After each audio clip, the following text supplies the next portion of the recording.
चला तर मंडळी, सेम टू सेम हॉटेलसारखा चव असणारा डाळ तडका आपण घरच्या घरी बनवणार आहोत, तेही अगदी झटपट. यासाठी तूर डाळ, मूग डाळ, मसूर डाळ, पाणी, हळद, हिंग आणि तूप घालून शिजायला ठेवायची. 4 ते 5 शिट्ट्या करा. डाळ छानपैकी गाळ शिजली पाहिजे.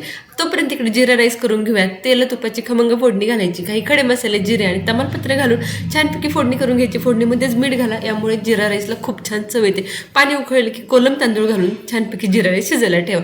आता घेऊयात दाल तडक्याची फोडणी करायला. तेलावरती तमालपत्र, जिरे, आलं, लसूण, त्याचबरोबर कांदा, टोमॅटो हे सगळ्या गोष्टी छानपैकी परतवून घ्यायच्या. लाल तिखट, धना पावडर आणि त्याचबरोबर हळद घालायची. खमंग अशी फोडणी झाली की शिजवलेली डाळ छानपैकी घोटून घाला. डाळ खूप छान शिजली पाहिजे, याची काळजी घ्या. आता घेऊयात तडका बनवून. मध्ये तेलावरती जिरे, आलं, हिरवी मिरची, लाल सुक्या मिरच्या, लाल तिखट, त्याचबरोबर जो मसाला केला होता तो 2 चमचे, हे सगळ्या गोष्टी घालून खमंग तडका घाला. गरमागरम तडका डाळीवर घाला. कोथिंबीर, चवीप्रमाणे मीठ घालून सुंदर अशी डाळ आपली तयार झाली. सर्व करून घेऊयात. जिरा राईस आणि दाल तडका तयार आहे. नक्की ट्राय करा.